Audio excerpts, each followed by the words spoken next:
Taped from New Jersey, it's the SNL Nerds, the show where two comics from New Jersey nerd out about Saturday Night Live. I'm your co-host, Darren Patterson. And I'm your co-host, John Trumbull. John, how you doing?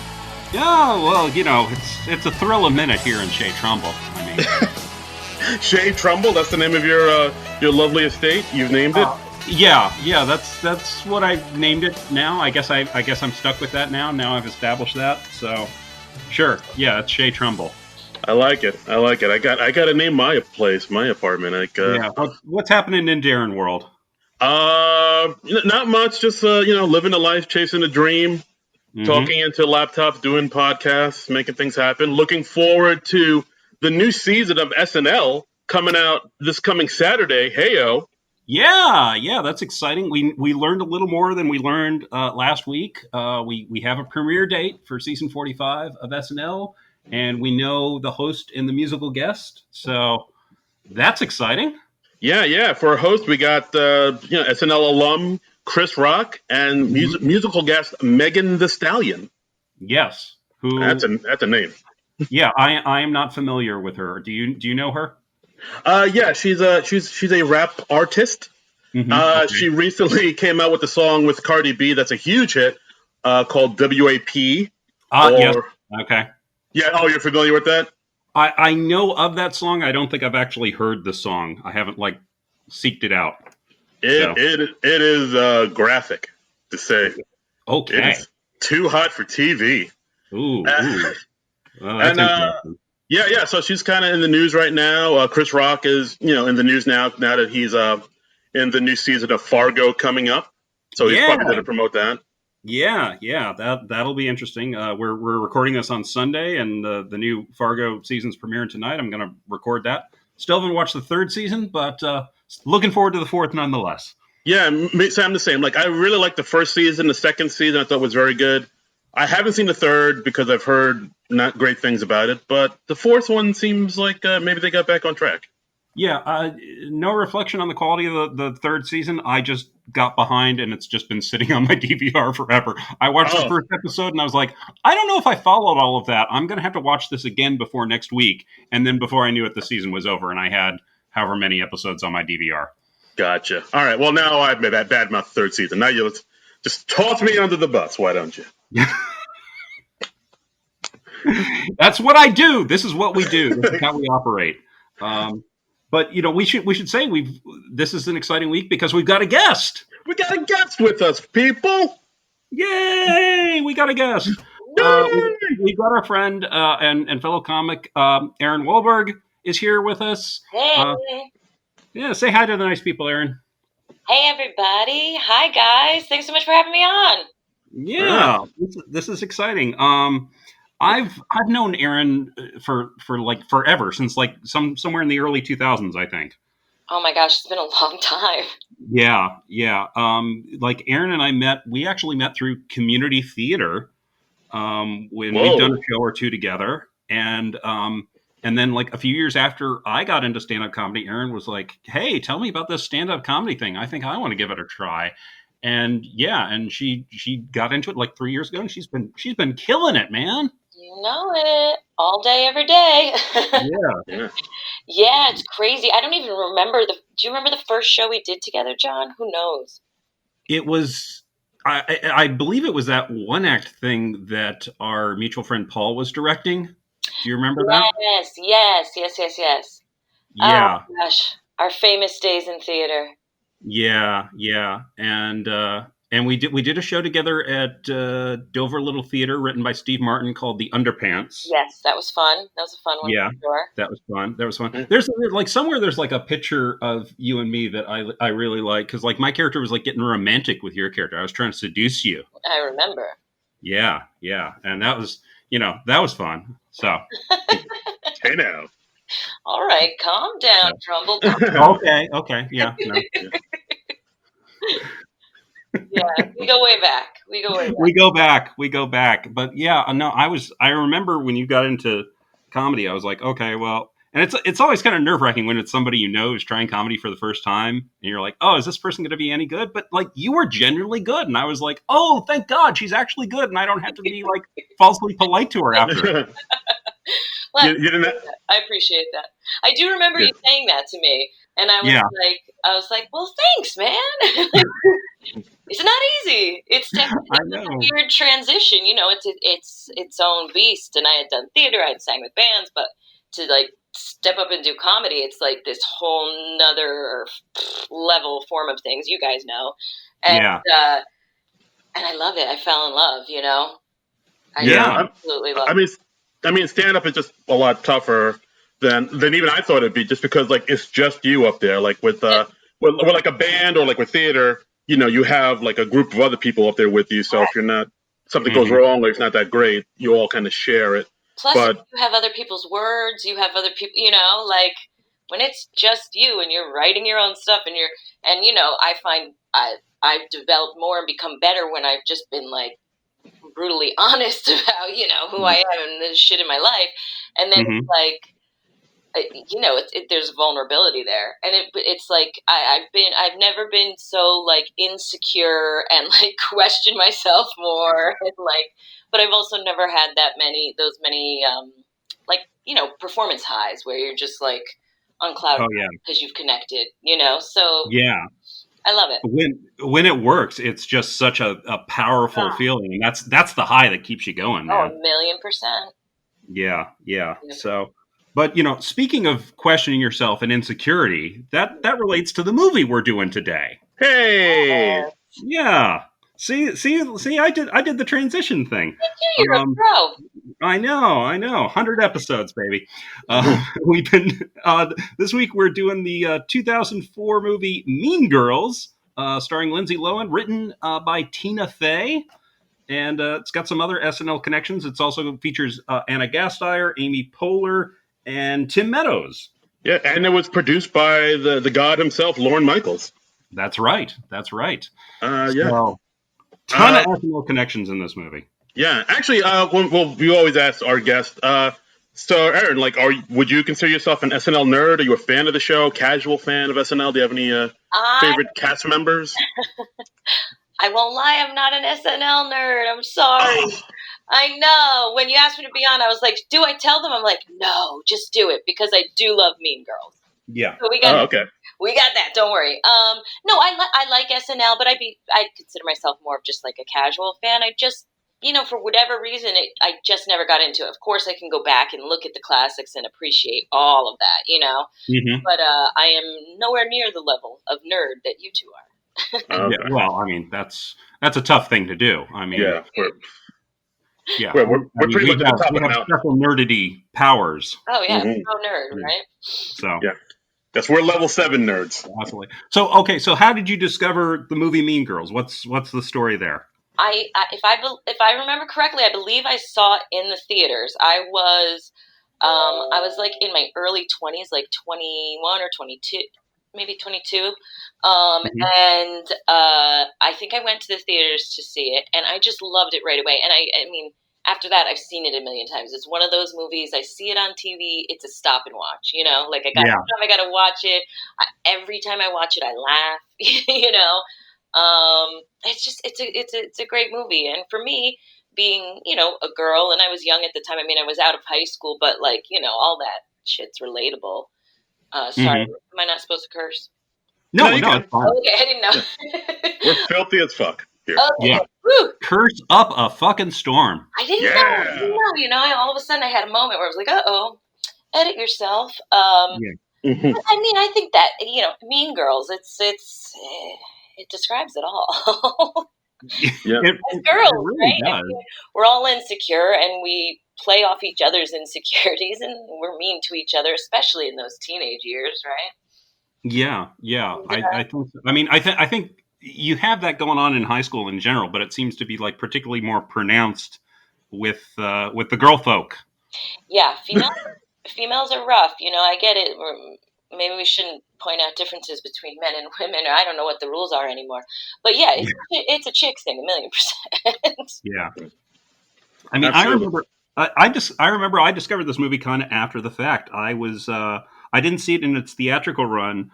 A girl I was sort of seeing at the time, she showed it to me, and I was like, "Oh, this is just going to be like a chick flick thing." But I was like really impressed by it, And I ended up liking it so much, I ended up buying it on DVD, just because I really responded to Tina Fey's writing. Because I mean, she's just so damn good.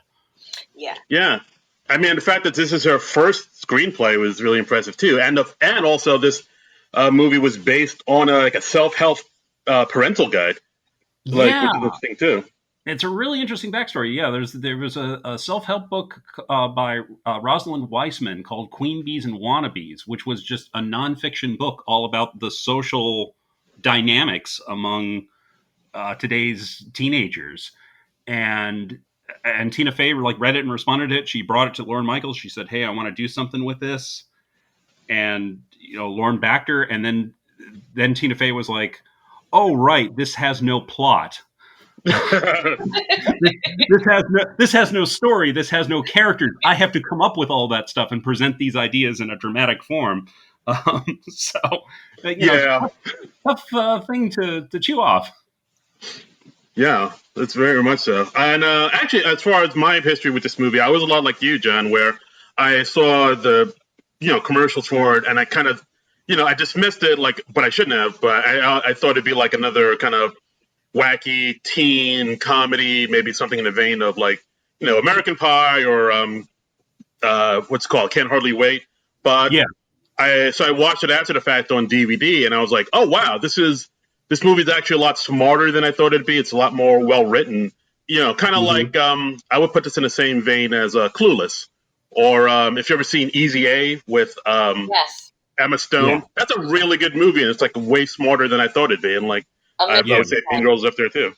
Yeah, Easy A. It seems like it's very much in the. It feels like it's one of the spiritual children of Mean Girls. No, absolutely. Yeah, I could see that. Yeah, they're intelligent. They don't, they don't make you feel stupid for watching them. They're very clever. They're written well. Mm-hmm. They're not talking down to you, which is nice. Exactly. Yeah, and this movie was a huge hit. It had a budget of 17 mil, and it made 130 mil. Went on. It was it still is very in the zeitgeist now. It's popular. It has a big cult following. They made a musical about it. Yeah, it's a Broadway musical. I've never seen the Broadway musical. I don't know much about it. I vaguely remember Tina Fey was talking about because she wrote the book for the musical, and she's, I'm assuming, a producer on it. And she said she'd have to go in every once in a while and tell all the people currently starring in it, no, you have to be more awkward. You can't dance that well. Because they were Broadway stars who've trained all their whole lives for this. And she's like, no, you have to be more like real teenagers. Yeah. It's remember. It's you remember how you used to dance before you learned how to dance? Dance like that. Yeah. So that's cool. Yeah, and is the Broadway show still running? I don't even know. I believe it is. Actually, from what I've heard, they're going to make a movie based on the Broadway show. So, oh my God! If I'm not mistaken, I mean, I don't know when that's coming out, but last I heard, they were going to make a movie based on the Broadway play. That's Broadway musical, rather. That's based on the movie. Wow! Mirrors reflecting mirrors. That's nutty, man. We're through the looking glass, people. Yeah. It looks like it is still running. It opened on Broadway. It premiered at the National Theater in Washington, D.C. in October 2017. Opened on Broadway in April of 2018. So still running. So a successful movie, and it's on and it had a national tour that started in 2019. So yeah, you go, Glenn Coco. Yeah, get your tickets now. Yeah. So, I mean, should we dive in? I've got the DVD here. I could read the summary on the back of the DVD as we sometimes do. Okay. Absolutely. Let's do it. Raised in the African bush country by her zoologist parents, Katie, Lindsay Lohan, thinks she knows all about survival of the fittest. But the law of the jungle takes on a whole new meaning when the homeschooled 15-year-old enters public school for the first time. Okay, first, she's 16. They say she's 16 at the beginning. So, somebody got that wrong. Hope somebody got fired for that. I really hope someone got fired for that blunder. Trying to find her place among jocks, mathletes, and other subcultures, Katie crosses paths with the meanest species of all, the queen bee, a.k.a. the cool and calculating Regina, Rachel McAdams, leader of the school's most fashionable clique, the Plastics. When Katie falls for Regina's ex-boyfriend, though, the queen bee is stung, and she schemes to ruin Katie's social future. Katie's own claws soon come out as she leaps into a hilarious girl world war that has the whole school running for cover. Co-starring and written by Saturday Night Live's Tina Fey, Mean Girls is viciously funny. That's from Neil Turris of Star. Wow. Meow. So, Viciously. Yeah. I remember reading that, like, Tina Fey, she decided to have Lindsay Lohan's character be like an outsider to the high school and just an outsider to American culture in general, because it was an easier way to just kind of explain what was going on in it, you know? So she's actually coming from Africa, and there's a cute joke early on where Katie's going in on her first day of school, and they say, like, oh, we have a new student from Africa, and Tina Fey, playing the teacher in Mrs. Nordborough, she turns to the nearest black student and she's like, welcome, and the girl just goes, I'm from Michigan. Yikes. Yeah. It's great how they like set it up like that, you know, like and it is kind of perfect to have her like just not familiar with American culture at all, because then you get to see it through these eyes that haven't been already programmed, you know? Yeah. I mean, because it really does, like, the culture just kind of programs women from birth in a way, you know? Oh, 1,000,000%. 1,000,000%. Yeah. I mean, like, do you want to talk about that, Aaron? Like, or do you want to talk about it as we go along? Like, you know, did this movie make you recognize incidents like this from your own life? Oh, I'm sure. Well, I'll talk about it as we go on. Okay. Yeah, I mean, come on. How could it not? Like, you know, it's just this, you know, we don't build each other up. We tear each other down. I don't know why. It's just the way it is with women. I think it's gotten a lot better. Mm-hmm. Sure. And I do think it definitely is much more in our teenage years. Who knows why? Hormones. I don't know. Boys. Yeah. But it's ingrained from a very young age. It's not even like something I could pinpoint specifically, but it's just, you know, it's just this competitive. I don't know how to explain it. Like there's the scene in the movie, right, in the beginning, when I always thought there were either fat people or skinny people. I didn't know that there were so many more things that could be wrong with you, you know? And they all are sitting in the mirror and they're pointing out like, oh my God, my shoulders are so big, or my nail beds. And it's like, then they like look to her and it's like that's ingrained in us as little kids. Like, this is wrong with us. You point out everything that's wrong, you know? Right. And like, yeah, and they all turn to Katie and she has to volunteer something she hates about herself to be like part of the gang. Yeah. That's their weird bonding thing. Yeah. Right. It really is kind of so fucked up. It is. If you really think about it. But that's what we get fed, I think. Yeah. I mean, and it's cool to see this in a movie because like you can have enough distance from it, because it can be tough to spot patterns like this when you're like in the middle of it or when you're personally involved. But when you see it happening with other people, you're just like, oh yeah, that's screwed up. Yeah, exactly. Yeah. Here. So, so we got Lindsay Lohan's character of Katie. She's 16. She spent the last 12 years of her life in Africa being homeschooled by her parents because her parents are zoologists. Oh, and so she's entering high school as a junior, I believe. And she just doesn't know how to make sense of this whole high school culture thing. Right, because she's never lived in a world where, like, I think she learned, like, adults don't trust the students. So, like, she grew up in a world where kids just kind of did what they wanted to, and like where the adults trusted them. But like there's that one scene where she just gets up to use the bathroom, and the teacher's like, "Where are you going?" And she's like, "Oh, I just got to use the bathroom." And the teacher's like, "Well, you need a pass." And she's like, "Oh, all right, can I have the pass then?" And the teacher's like, "Nice try. Go sit down." She's like, "Wait, what?" And she's like, "No, but I legit have to go to the bathroom." And like, it's got the high school clique thing where everybody's got their own table of the various cliques, and she doesn't fit in with any of them yet, so she ends up eating lunch by herself in the bathroom. That's just unsanitary. That's just not like a classic scene in every movie with the outsider. You know, the dorky kid has to eat in the bathroom alone, right? Yeah, have you seen that in before? I don't. Yeah, food in the bathroom. That just seems wrong. Take the tray outside.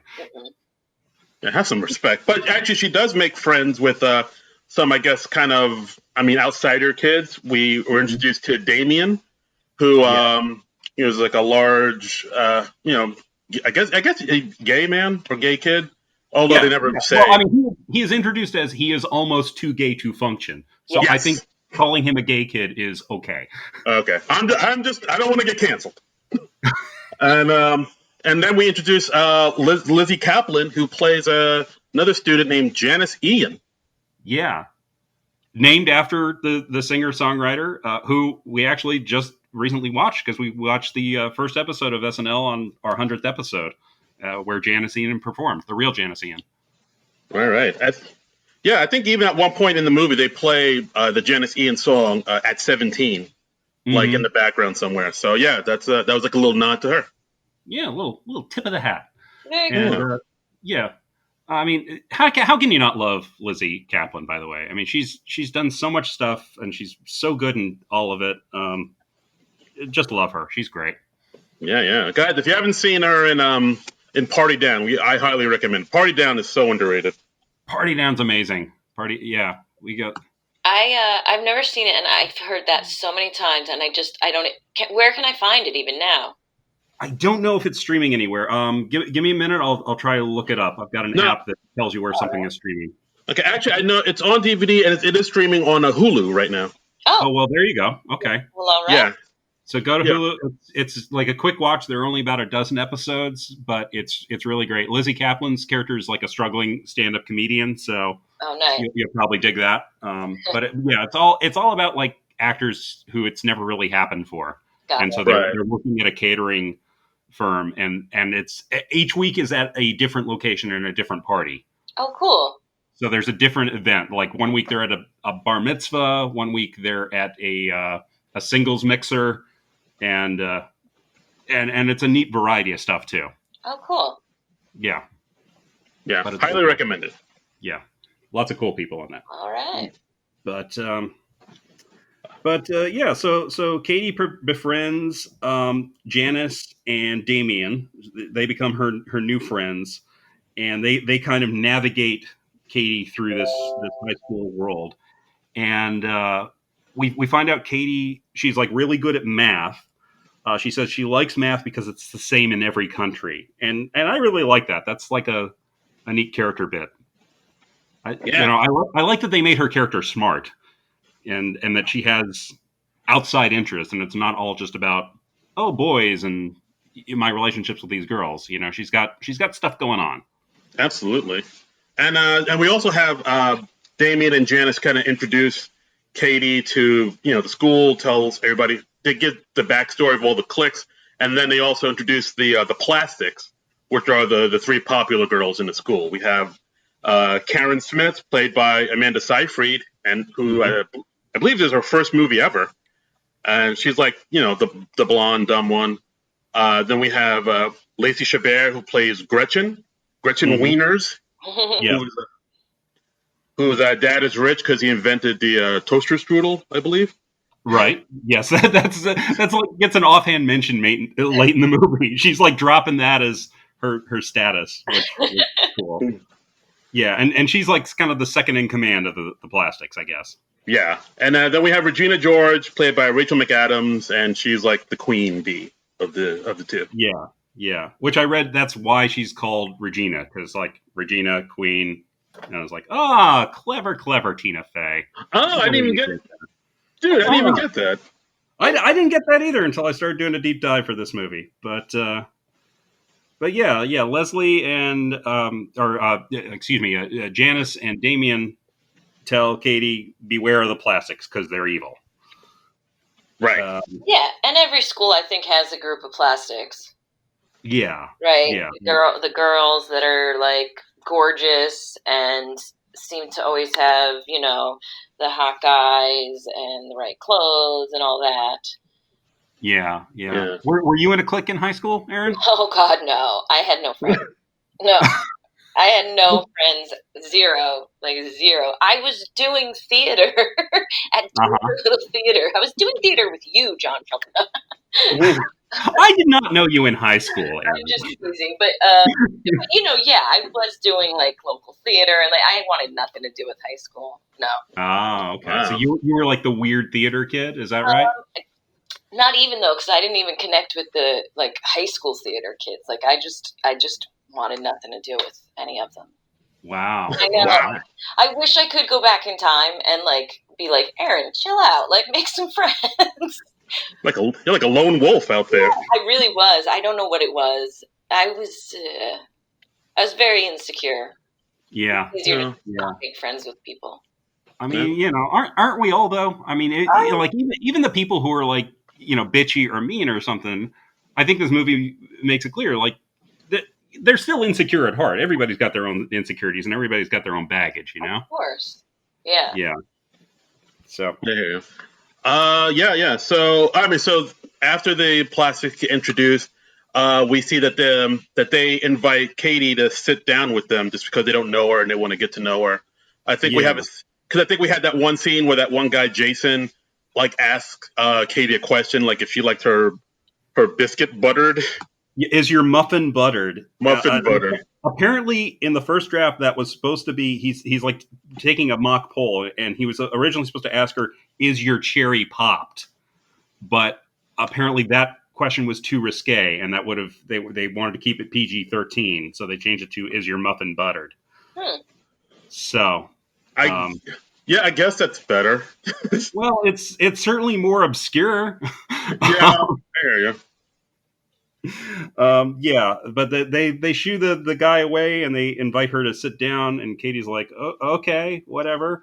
And it's only like her second day. She doesn't know what she's supposed to do. And like, she's immediately brought into their screwed up dynamic, Yeah. Like we see like Regina is kind of already like kind of playing mind games where you compliment somebody, but then you kind of say something cutting. It's right. But it's like caked in friendship, so you can't really tell if she's really being mean or not, even though she kind of is. Yeah, it's like literally, you're really pretty, and Katie just naturally says thank you, and she goes, "Oh, so you agree that you're really pretty?" Oh, what are you, all stuck up? Yeah, like I mean, as soon as I hear something like that, I'm like, all right, I'm out. I'm not doing this. I believe that is called negging. If I remember the lessons from that VH1 show, The Pickup Artist, correctly. Oh, that dude with the fuzzy, like, Jamiroquai hat? Yes. He called himself Mystery. Did you ever see this show, Aaron? Wait a minute, what? This was a show on VH1 somewhere, I guess in the early 2000s, and it was all about like these doofus guys who for whatever reason couldn't. Oh my God, I'm remembering it now. Get anywhere with women, and this guy, and he had this. He called himself he was like a professional pickup artist. He'd have seminars and stuff. Yes, I'm remembering this. Oh my God. And he'd give these guys lessons and just basically like teaching them how to be douchebags. Yeah. I do remember that. Yeah, right. And they were all like these weird guys, and right. Yeah. Kind of. Yeah. Like everyone had their own sob story, and I was just like, oh, okay, who would agree to go on this show? Who would? Yeah. Oh, it was but I watched it every damn week. Oh boy, you were watching it to try to get those tips. I was like, hey, free advice. I don't have to sign up for a seminar. You were like, I'm going to say that this is a horrible show. But really, you're taking notes. You got your notepad out, you got your pencil sharpened. You're like, wait a minute, how do I get douchebag? Isn't that how all the reality shows start? You start out watching them ironically, and then you get legitimately sucked in. It's so true. It's so true. I watch 90 Day Fiancé. I watch bad reality TV, and I'm sucked in. I am now sucked in. Like I care. Like, I'm like, oh, what's going to happen next week? And I'm like, Aaron, stop yourself. Don't do it. But I did. It's insidious. But yeah, anyway, so Regina, she is negging. Okay. Yeah. Some hardcore negging. Yeah. She compliments a bracelet that Katie is wearing, and Katie's like, "Oh, thanks, it's from Africa," and that kind of comes into play later in the movie. And so Janice, Ian, when she finds out that Katie's kind of in with the plastic, she's like, "Oh, you got a spy in them for us." Yeah, because it's a running line throughout the movie that Janice really hates Regina for they get into it a little bit later, but she really hates Regina. She really wants Katie or Katie. I'm right. I know that's another thing that goes on, how to pronounce Katie's name. Is it Caddy or Katie? Yeah. But she really wants Katie to spy on them and report back to them about what she learned about them, so they could all have a good laugh at her. Yeah. So even our good person is doing something kind of insidious in this movie. Yes. So Katie agrees to this. So she starts gradually learning the rules of the plastics, and they all have things like, oh, on Wednesdays we wear pink, and you can only put your hair in a ponytail one day, because they're real fashionable and chic, Yeah. They're plastic. They're plastic. Yes. Exactly. Very much so.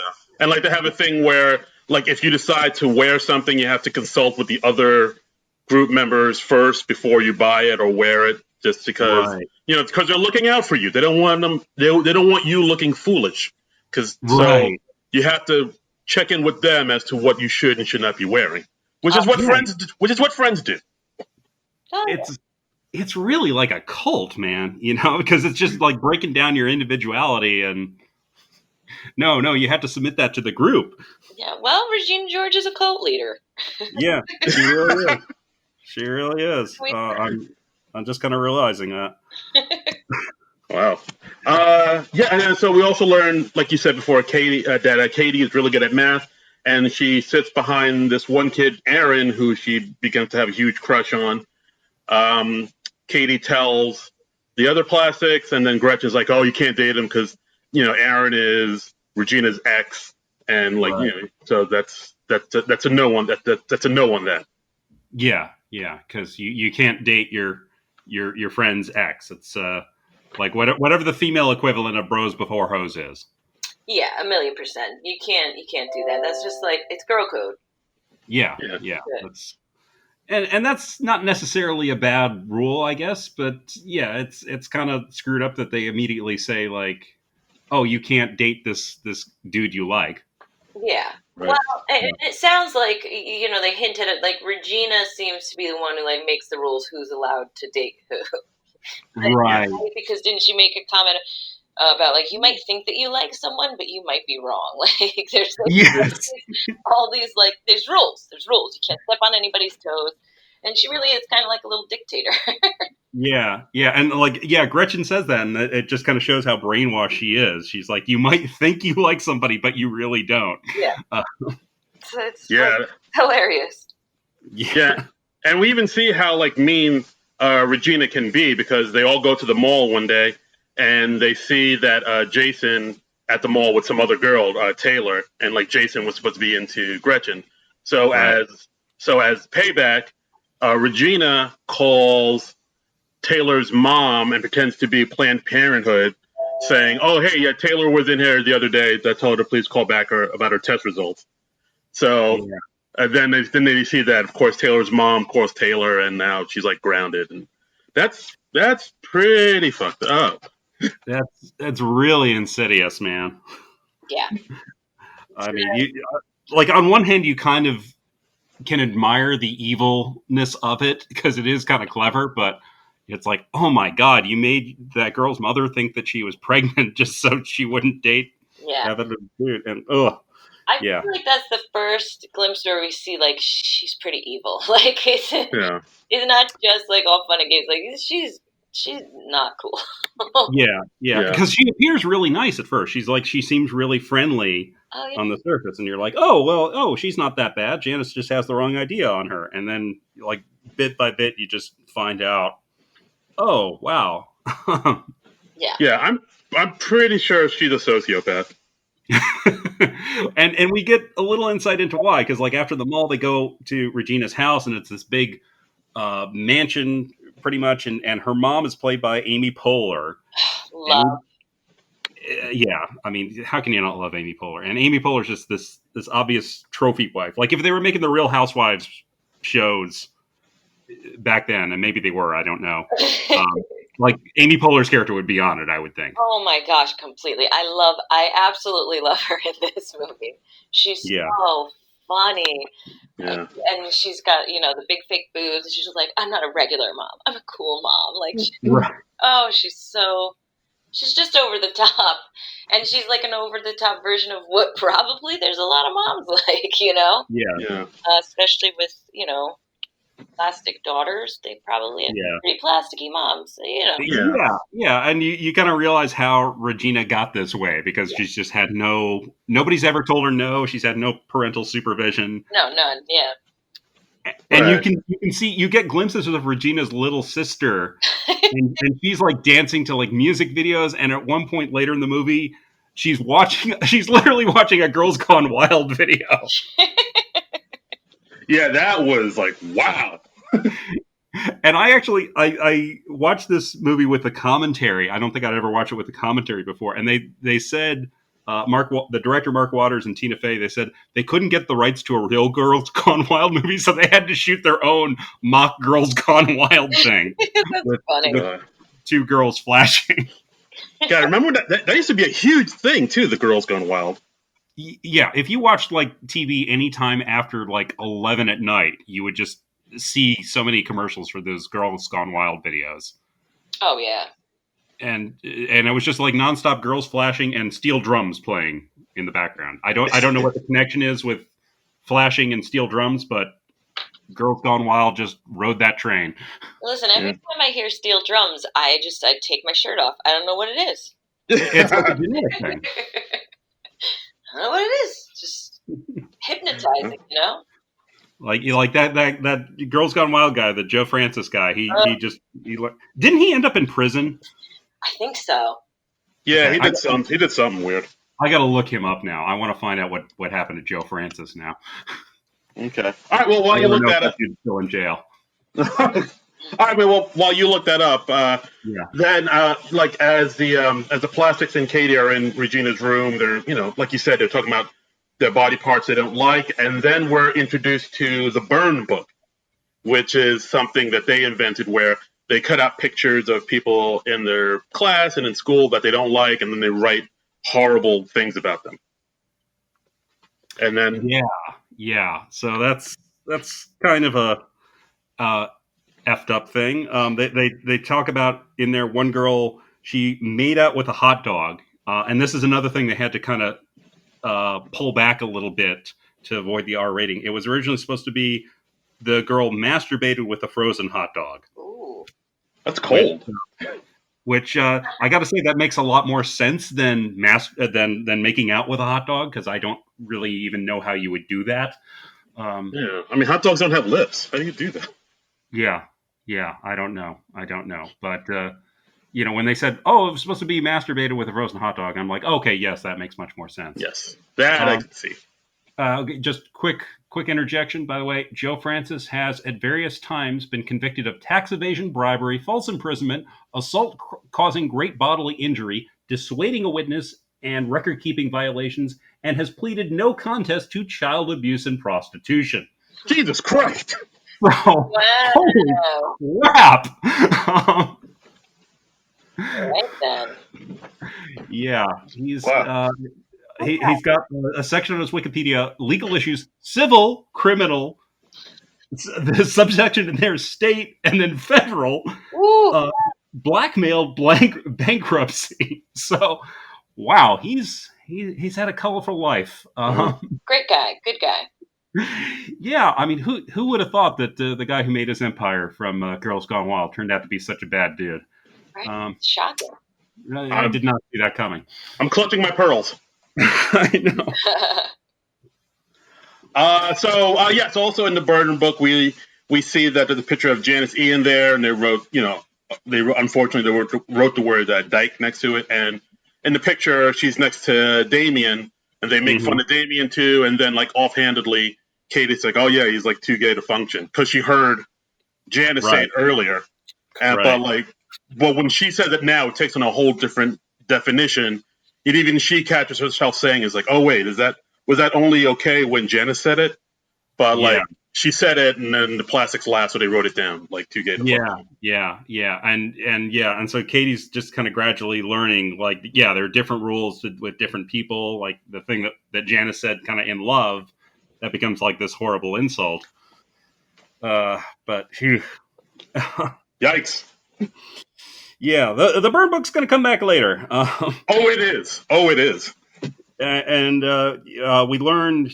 we learned some more things about the other characters. There's another scene at the mall. Katie's kind of reporting to Janice about what she's learned from the plastics. Like Janice is working at the mall at some beauty shop. She's selling beauty creams and stuff.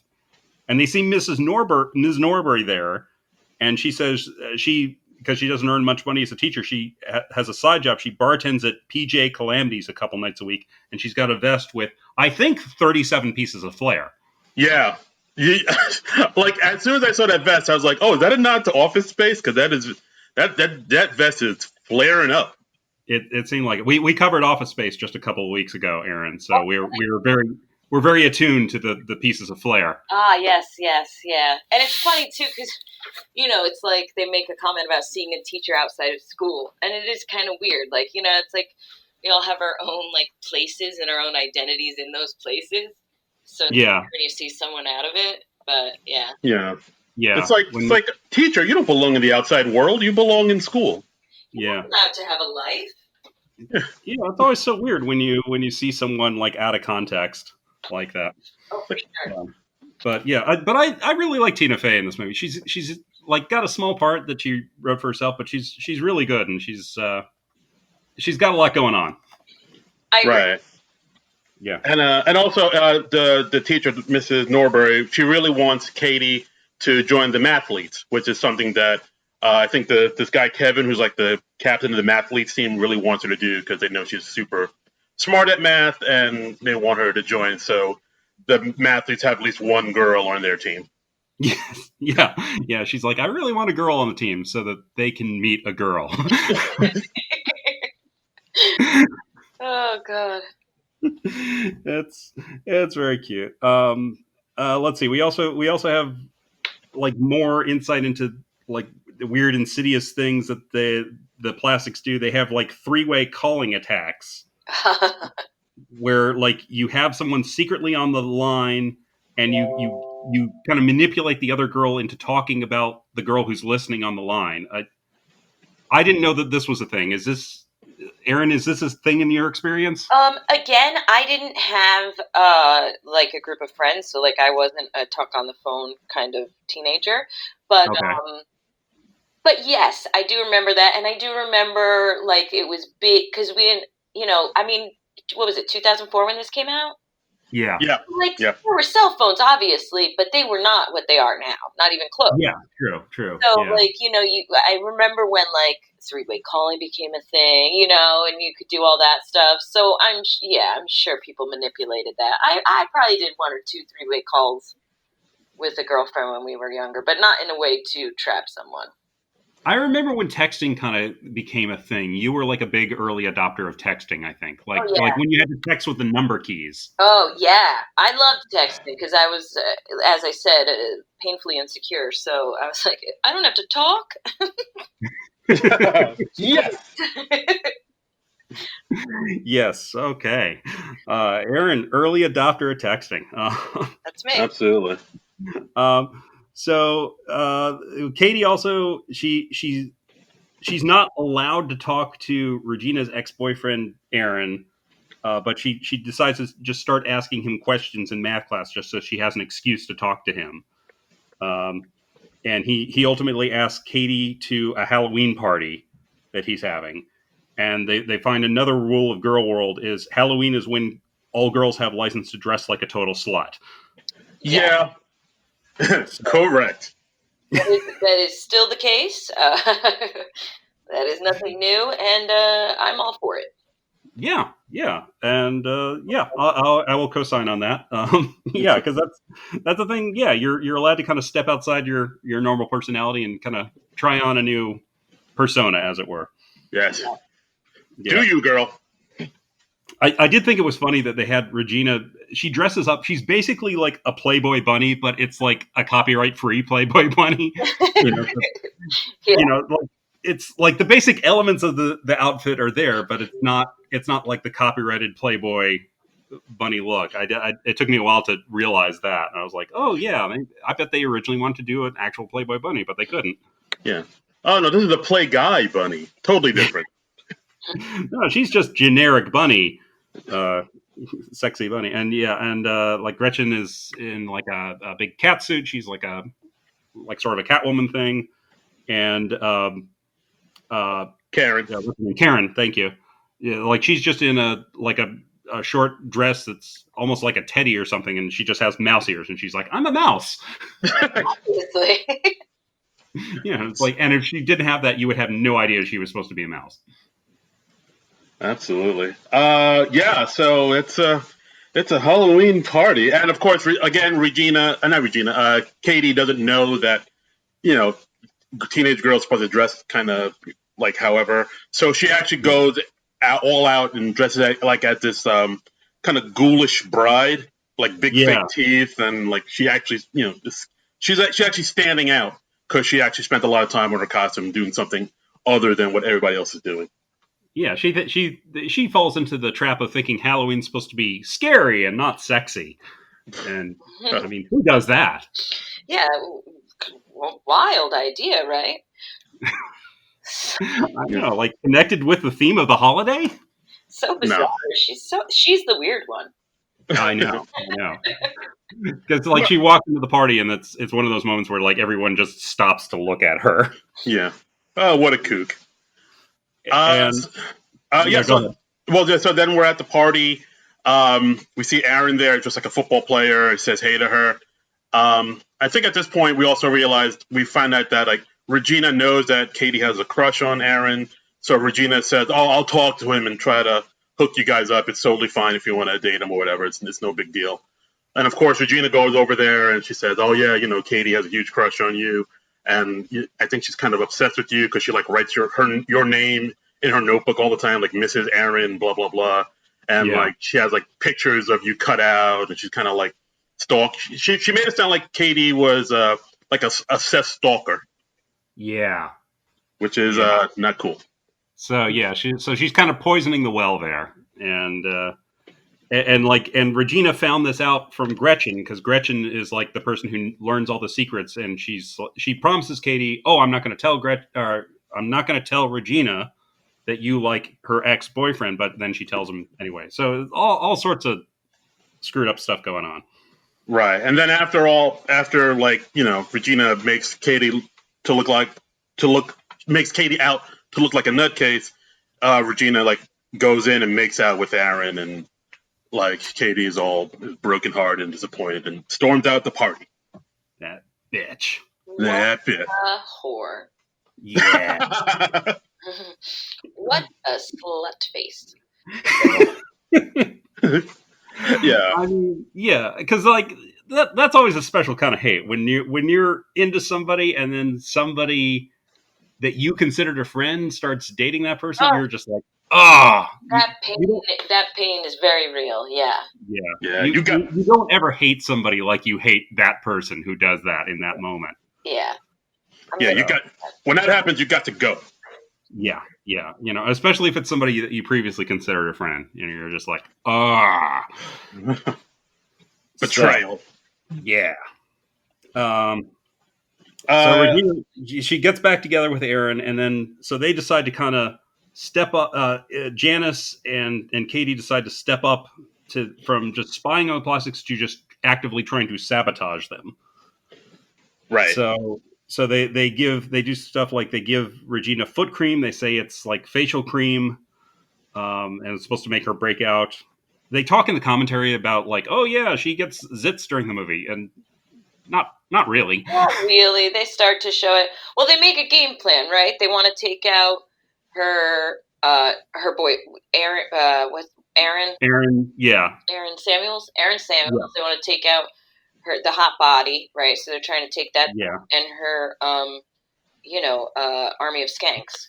Army of Skanks, yeah, and they make the list on the chalkboard and they're crossing it out. That's right. As they go, yeah, and they trick her to like eating these Caltine bars. Like Katie tells her they're these weight loss bars, but they're actually supposed to make you gain weight. To Katie knows about them because they used them in Africa and fed them to malnourished kids, and Regina doesn't know what they are because it's like all foreign talk on the label. So how's she supposed to know? Right. So yeah, so they give her the bars to eat. What else happens? Yeah.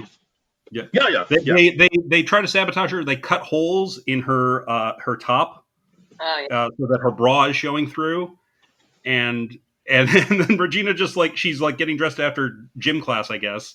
And she just like looks down and she's like, "Oh, holes in my top, my bra's showing through." And she just like shrugs and goes with it. And then it becomes the new fashion trend. I love that. Like how just because what she does, like it automatically becomes like the hot new thing. And there's like another thing too that they kind of do in the movie where Gretchen tries to make the word fetch happen, which they kind of bring out throughout the movie. Yeah. That's one of the quotes from this movie. Right. Stop trying to make fetch happen. It's not going to happen.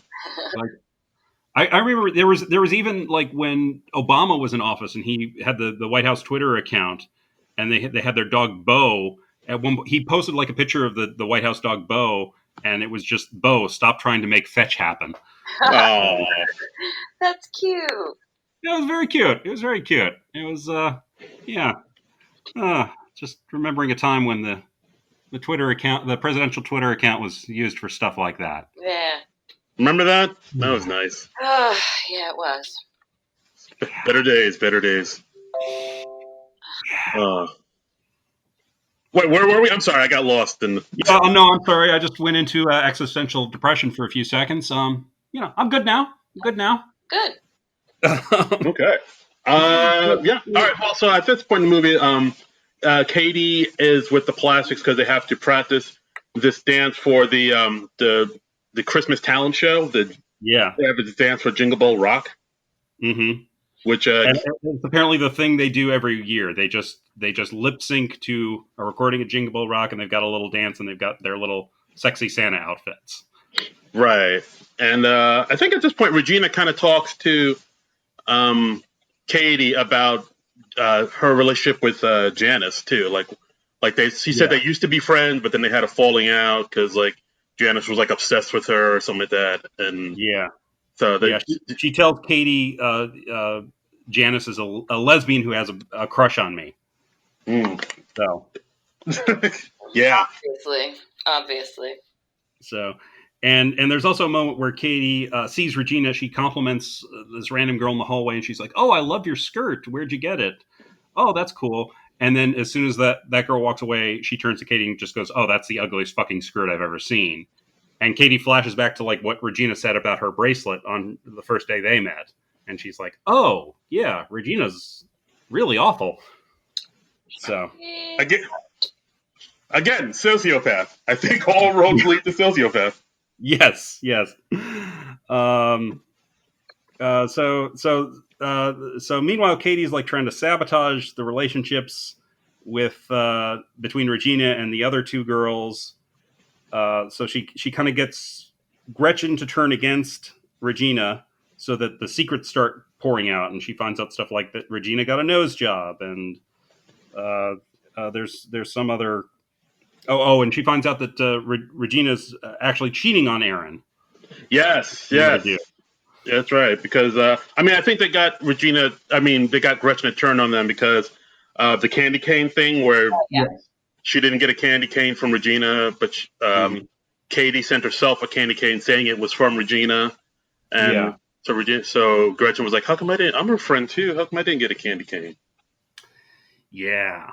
So it's just the wheels start turning, and she's like, "Well, maybe Gretchen's, or maybe Regina's not really my friend." Mm-hmm. You think? Yeah. That's all it took, not getting a candy cane to realize that? I think the candy cane was the straw that broke the camel's back. You know what I mean? Right. Look, it's not about the candy cane, guys. It's what the candy cane symbolizes. Oh, boy. But yeah, so then after that, that's when Gretchen starts to realize, hey, this Regina person's like the boss of us. She's always telling us what to do, and that's not cool. And like all this info comes flooding out of her. She tells to Katie about like how like Regina won't let her wear hoop earrings because Regina says that's her thing. Yeah. And that's when she lets it loose that Regina's even cheating on Aaron with Shane Orman in the projection booth. As you do. As you do. Shane in the projection booth. Yeah. Then their goal is to try and get Aaron to catch them in the act. So they try to lure Aaron into the projection room through various ways. They say like, "Oh, swim practice is happening in the projection room,"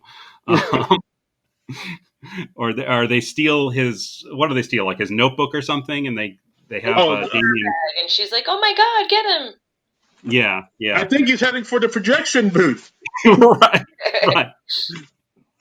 And suddenly, like Aaron, who's like big athlete guy, he can't catch up to Damien, who is the severely overweight. Well, not severely overweight, but the overweight dude. Like somehow he outruns him to the projection room. He's a larger fellow.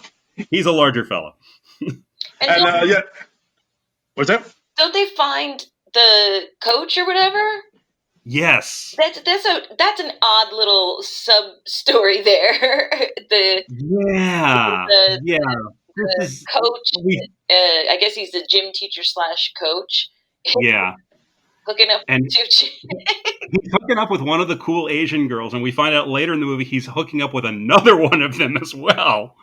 And yikes!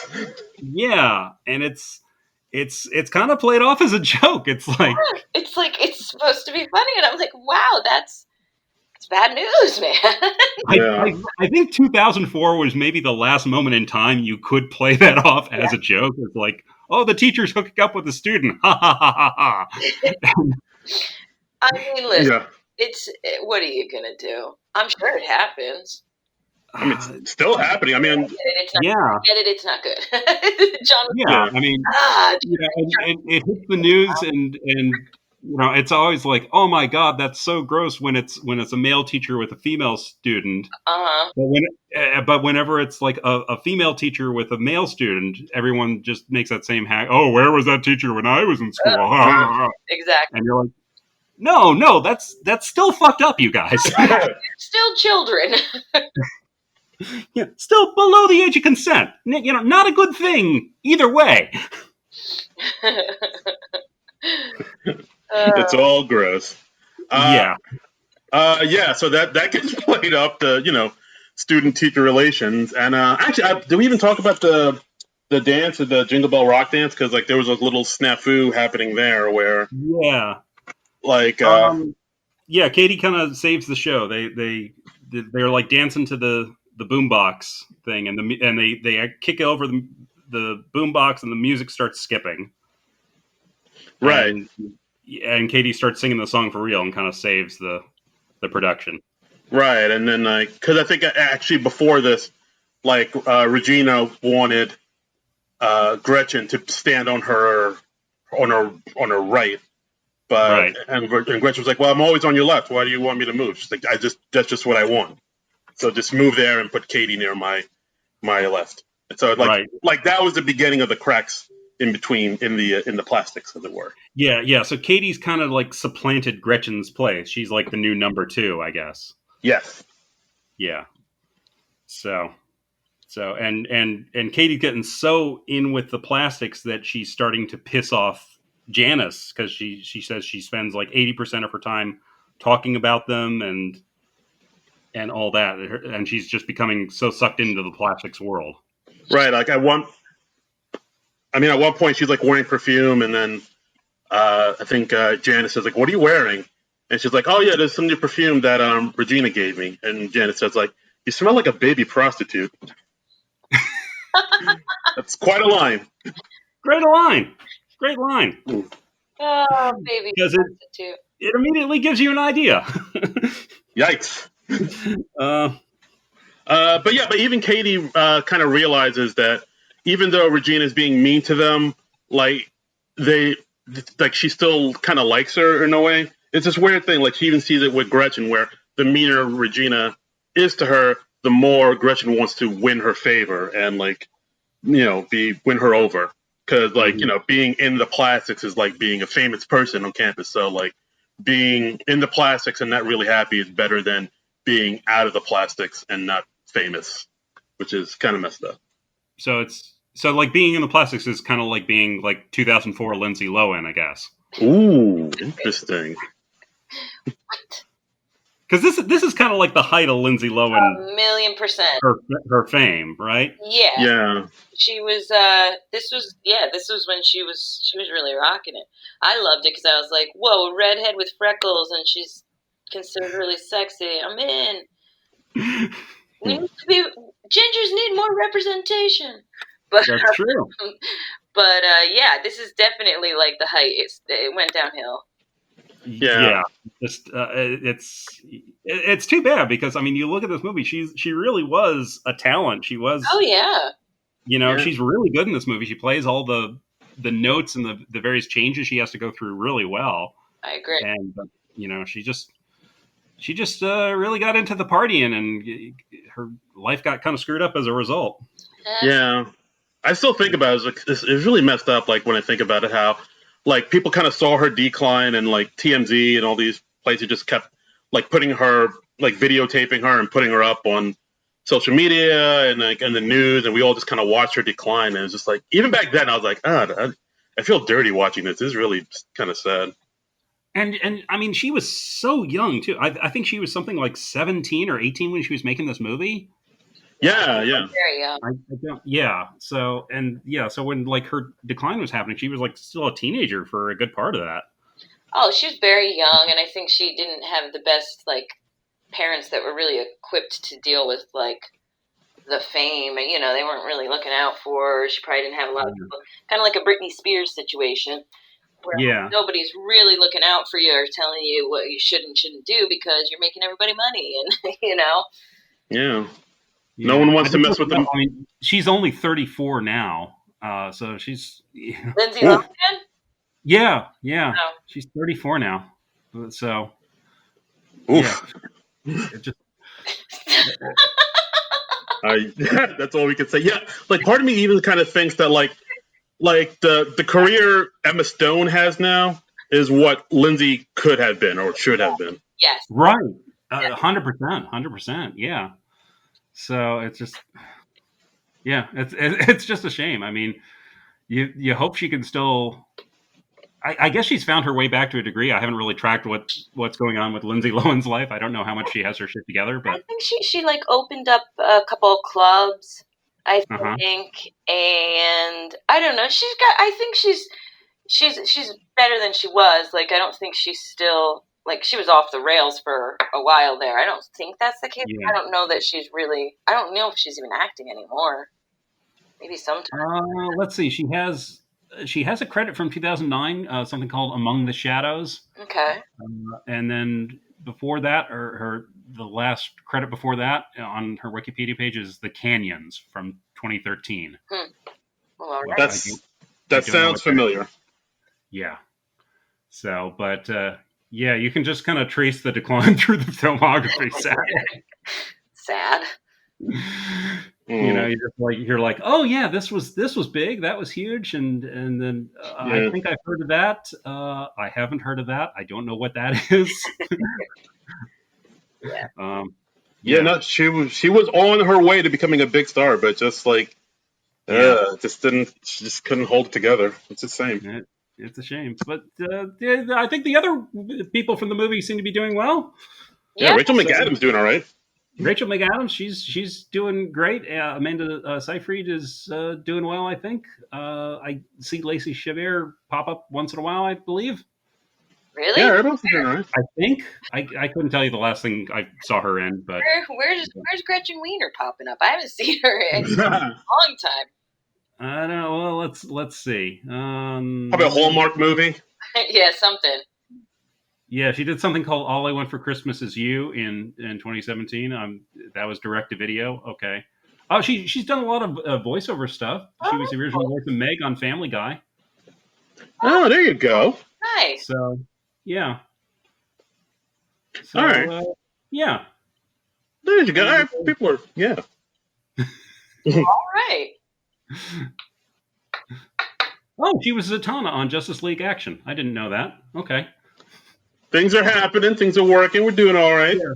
No, it looks like she does a lot of voiceover stuff. She's got a big section on her Wikipedia for voiceover type stuff. Sweet. And some Hallmark movies. So.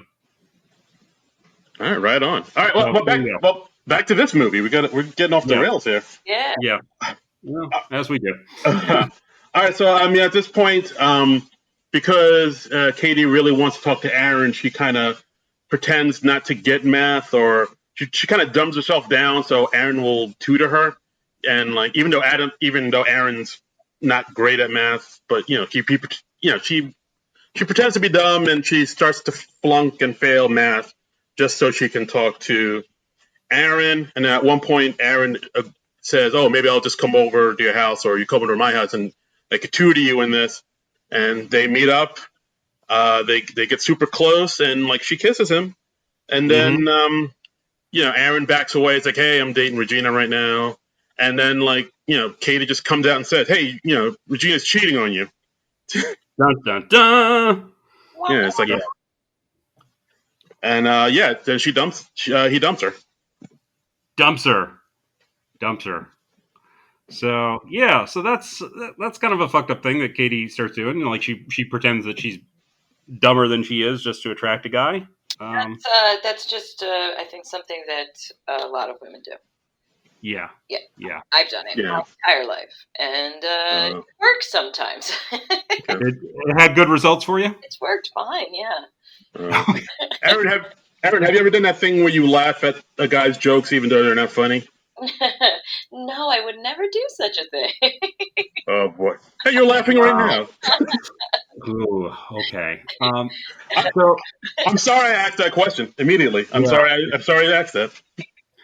So Aaron, when in the instances in your life when you've pretended you're not as smart as you are to attract a guy, do you ever have a moment where you just kind of drop the act and are at the top of your intelligence, or do you have to keep that up for the entire? Depends on how intelligent they are. Ah, right? Okay. If they're really dumb, at some point you're going to be like, okay, come on, seriously. Like, you have to be like, all right, one of us has to be the smart one. I guess it's going to be me. I don't want that kind of pressure, but, if they're an idiot. But, but if they're smart, then, you could keep it up and you could, it works out, My thing was always, hey, I'm not good with numbers. So obviously I shouldn't have to pay for anything because I don't understand numbers. I don't really understand numbers, if I'm being honest. But it's easy to act like you don't understand more, and then you get taken care of. Fair enough. We are learning so much. Some would say too much. No. It's all part of my act. Listen, come on. You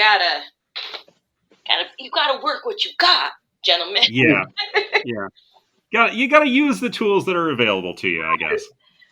And, playing a part is available to me. It's not a problem. Figuring out numbers and taking care of myself, not available to me, apparently. Wow. Truth time. So Regina's been dumped by Aaron because he found out about her philandering. And she's really broken up about it. She says, "I was half a virgin when I met him." I love that line. It's so good. That's such a great throwaway line. And there's a scene, I don't quite remember the context of the scene, where Katie's talking to Karen, and Karen is talking about, like, she's not a smart person. And Katie's like, well, you must have some talents. And Karen's like, well, I can put my whole fist in my mouth. And she's like, do you want to see? And Katie's like, no, that's okay.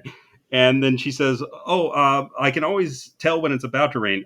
Oh, no, wait, my breasts can always tell when it is raining. That's one of her talents. She said she had ESPN. Yes, I've got ESPN or something. Yeah, so. And actually, now that you mentioned that fist in the mouth thing, I wonder if that was a nod to Doug Kenny, because he could do that too. Maybe, yeah, that was a talent that he had, and he could demonstrate. We do not see Karen demonstrate it, so I don't know. I feel like it's probably just more of a sex joke. Yeah, yeah, probably. All right, just floating it out there. I don't know. Maybe they would have gotten more into that in the R-rated version of the script, but who knows? What could have been? Yeah, I can't possibly understand what that skill could also apply to. I have no idea. Yeah. Just no clue. I mean, there must be some useful application for putting your fist in your mouth, but damned if I know. Yeah. Yeah. So at this point, so we find out that the nominees are in for the Spring Fling Queen, which is the big dance of the year, and then they say the nominees for Spring Fling King and Queen over the loudspeaker, and then they say the nominees are Regina, Gretchen, Janice Ian, and Katie. It comes down to those four. Yeah, Katie and Damien, they rigged the nomination process so that Janice could get nominated. But then Katie is very surprised to find out she's nominated too, and she turns to Damien, and Damien's like, "No, I didn't do anything. You got nominated for real." So Katie's like, "Oh shit, I'm actually popular." Yeah, we see she starts to turn and become a different person with this. The popularity starts to go to her head a little bit. Yeah. Yeah, she's starting to feel herself. Feeling her oats. Yeah. And meanwhile, the sabotage of Regina continues. Regina discovers that a dress she reserved in January for the Spring Fling she can't fit into anymore because she's been eating all those Caltine protein bars that are making her put on the weight. Yes. Right. And I don't think they ever say how much weight she put on, but I mean, she doesn't. It's one of those movie things where she doesn't really look different. I think they just they pad her clothes a little bit, and she's wearing bulky jackets and stuff. Exactly. And you're like, oh yeah, Rachel McAdams is hideous now. She's tremendous. Yeah, I mean, she's a house. What a monster! That thing. Yeah, but it's a movie. You just got to go with it. Yeah. It's okay, she's unattractive now. I get it. Sure. We'll ride that wave with you. Yeah. At one point, there's a scene where Regina's sitting at the table and she's wearing sweatpants, and the other plastic say, "Hey, it's Monday. You're not supposed to be wearing sweatpants on Monday by your rules, so you can't sit here anymore." And she's like, "Well, they're all that can fit me now." And she's like, "Hey, well, hey, you made the rules. I'm just enforcing them. You can't sit with us." So she's becoming more and more of an outcast as Katie becomes more and more of a power player, as it were. Right. Yeah, and Regina has to confess these are the only things I can fit into now. Yeah. So her self-esteem is taking a blow. Yeah. We start to see the Queen falling and Katie kind of moving into that spot. I feel sad for her in that scene where she's like, these sweatpants are all I can fit into right now. I was like, oh, it kind of broke my heart a little bit, but also, she made those stupid rules. Yeah. So. This is all you're doing. Make your bed, now lie in it. Yeah. Yourself, Regina. Yeah. And then go ahead. Well, I was going to say, we also have another scene where the teacher, Miss Norbury, Tina Fey, talks to Katie about how she's failing her tests, and she's like, "I know you're good at math. All the work is right, but the answers are wrong. So you're doing it on purpose. You shouldn't be doing this to impress some boy," which causes Katie to get upset, and she vents to her plastic friends. and then they say, "Oh, you should write this in the burn book." And like, how I think Katie went off and saying, "Oh, Miss Norbury, she's probably, dealing drugs because she's got divorced and she has like 2 jobs now, so she's probably dealing drugs on the side or something to make money." Like Ms. Norbury, she says like, I'm a pusher. I push people, like, and she means like I'm pushing them to be better than they are, or like I push them to try and improve themselves. She talks about like she pushed her husband into law school, her ex-husband, and then that gets distorted into she's a drug pusher. So right, yeah, it's a lot of people making bad decisions here. This is true. So Katie's become the new queen bee, and she decides to have a party where her parents are out of town, and they're seeing Ladysmith Black Mambazo because they spent all that time in Africa. So of course they're huge Ladysmith Black Mambazo fans. Of course, they're the Billy Joel of Africa, as everybody knows. Yeah, absolutely. Right. I mean, because Paul Simon brought them to this country. God damn it, we are going to go see them. Because actually, I think Katie was supposed to go with them to see the concert, but now that she's like the queen bee, like you said, and Karen and Gretchen are following her around, they need something to do, I guess. So she's like, well, I guess I can try to back out of hanging out with my parents, and we have like a get together. And they're like, oh, all right, cool. And also at that same time, her friend Janice Ian was having an art show, and she said she was going to go, but she blew that off too, just to have a party at her house while her parents are gone. Yeah. She's well, I think we see her brain's really on Aaron at that point too. Like she really wants to get the guy. Like she's like, he's going to be at my house and he's going to see me in this outfit instead of dressed up like that evil. What was it? Like a bride zombie. Yeah. So I think like she's being kind of selfish. Yeah. She's just like, I'm going to get the guy. I'm going to be the new queen bee. I'm going to have it all. I'm going to blow off my unpopular friends, and I'm going to blow off my parents, and I'm just going to do what I want. Yeah. That's right. This is my time. Hell yeah. This is my time. Yas, queen. Yas. Up there, it's their time. Down here, it's our time. That's right. I threw in a Goonies reference. I liked it. Yeah. Well done, sir. So the party, of course, is much bigger than Katie anticipated because again, she's not experienced in this stuff. She's like, "Oh, I've got enough cheese and crackers for 8 people. Is that going to be enough?" And then everybody's showing up, and it's people that Katie doesn't know, and she's trying to protect all her parents' valuable African artifacts and stuff. And she's really nervous. She drinks too much, and she finally gets some alone time with Aaron, and she messes it up because she's a little drunk and she's nervous and she screws it up. Yeah, she's kind of playing it, and she seems like a little Regina, a little version of Regina. It's like she's just like her. We see that she started to talk like her, and she's trying like her. She's acting like her, and Aaron's not really into it. And like you said, she's drunk, and yeah. I mean, we kind of realize that Aaron was attracted to like the real her. If he wanted someone like Regina, he'd still be with Regina. He was attracted to the girl he first met. Yeah. So he loves her just the way she is, just like Billy Joel said. Exactly. It all comes back to Billy Joel, because that's what our middle-aged brains can relate to in this movie. 2004. Don't go changing.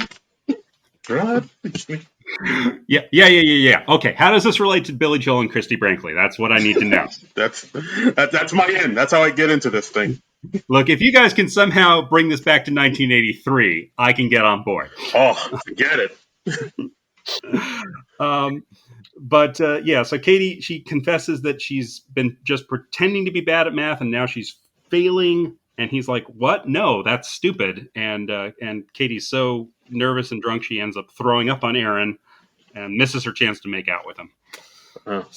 And also, Regina finds out about the party, so she has Shane drive him there to like confront Katie about all of it, and she sees Aaron and Katie in the same room, and she like storms out, and it's a whole Misha Gosh, as the people would say. Yes. And then as Katie is following Aaron outside, just trying to salvage the situation, Janice and Damien come driving by, and Katie missed Janice's art show, and had a party that she did not invite her true friends to. And she's like, "No, I'm just pretending." And they're like, "No, you're not pretending anymore." So, right. And Janice like angrily throws a canvas at her that was like a painting of her, Katie, and Damien. Yeah, pretty much. And like we see like Katie's become what she like hated or she was against at this point. Yeah. And also at this point, like Shane tells Regina that those bars that she's been eating, because he sees Regina eating like a nutrition bar, and he's like, "Oh no, those are like bars to put on weight. Like the coach has us do that all the time." And she like flips out. Yeah. It is just literally nonstop screaming throughout. Regina just goes off the deep end, and we see her like going back to the burn book, and she cuts up a picture of her and Katie, and she like writes like, "This girl is a fugly skank." Is that what she wrote? Some fugly, yeah, some fugly something.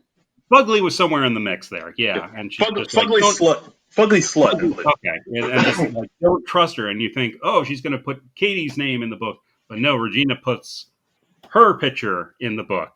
Diabolical. Yeah, and then she turns it into the principal, Tim Meadows, who we haven't really mentioned before. Yeah, now.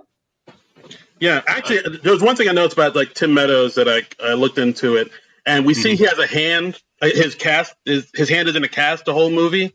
Yeah, and that's real. He actually broke his hand before the filming of this thing. Yeah, like a week before production or something like that, which is kind of a problem because the movie takes place over the course of an entire school year. So, longer than that would take to heal in real life. But yeah, so they had to come up with an explanation for why his hand is in a cast. Yeah, so he has that cast throughout the whole movie. Yeah, and they just do a throwaway line at the beginning. He's just like, "Oh yeah, my carpal tunnel came back," and that's it. It's just like, this is why he's in a cast. Right.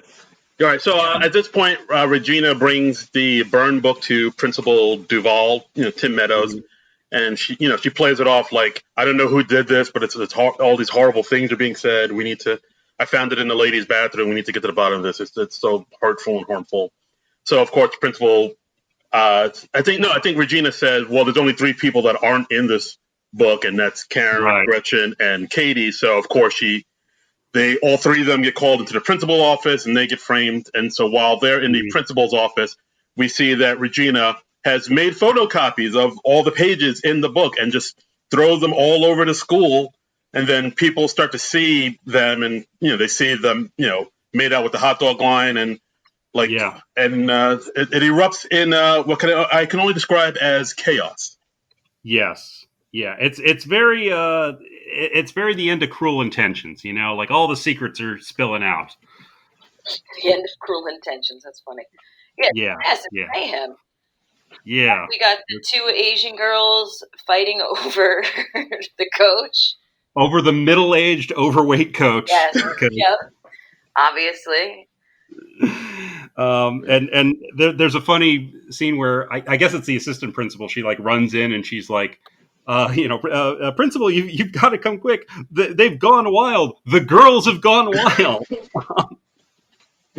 Yeah. I also like how once he hears that, Tim Meadows immediately gets up and gets a baseball bat from behind his desk.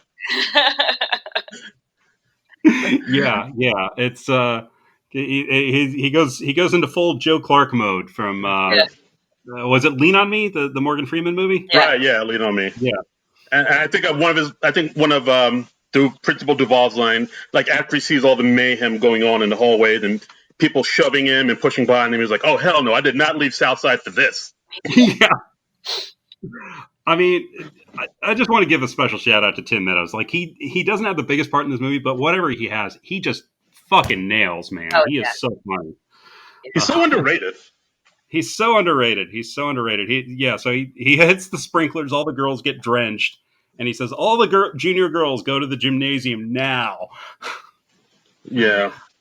And so we got a big gathering in the gymnasium, and Tim Meadows has another throwaway line that I'd forgotten, but it's so funny. He's just like, I should cancel the spring fling, but I'm not going to because we already paid the DJ. Yeah, he's great. Yeah. And then just a little after that, he's like, I'm going to find out who's responsible for this. I don't care how long it takes. I'll keep you here all night. And then his assistant just goes, we can only keep them till 4. He says, I will keep you here till 4. Oh, so funny. Yeah, for sure. So funny. And like, but he's kind of quickly out of his depth dealing with girl problems. So he kind of turns it over to Ms. Norbury, Tina Fey's character. Right. And then Tina Fey basically has all the women kind of confront each other about their issues because she gets the sense, or she finds out that like there's just, a lot of teenage girls kind of say things behind each other's backs, and they're saying these horrible things to like one another, and it's created this toxic environment. So they want to have like kind of a like a sort of like have it out, and then just have everybody confront each other and all their issues. They do trust falls at some point. They're like just trying to get out all the poison from the well, as it were. Yeah, I mean, she comes like she pretty much like outright states like the morals of this movie. She's like, you've got to stop calling each other sluts and whores. When you do that, you just make it okay for guys to call you sluts and whores. Like, you got to be. You got to be bigger than that. Gotta be better than that, ladies. Yeah. Mm-hmm. Yeah, exactly. Don't tear each other down. You got to build each other up, or at the very least, not tear each other down. Just support each other. Yeah, you are beautiful, no matter what they say. What? I'm just yeah, you like that? Mm-hmm. Very good. Darren likes to sing occasionally. Yeah, I got a song in my heart, Aaron. He does. I hear that, and I like it. Yeah. So they write out the apologies. They do trust falls. Lizzie Kaplan has a great moment where she just kind of gleefully admits all the Regina sabotage that's been going on all year, and then she just says like, I guess I just did it because I've got a big lesbian crush on you. And then just goes back into the trust fall, and then it just turns into her like crowd surfing because everybody's so on her side. Right. And of course that causes Regina to get super upset. She storms out of the gymnasium after learning that Katie was only being friends with her because Janice told her to, so she could like spy on them. And then like as they walk out into the street, they have like this huge argument, and something very surprising happens at this point.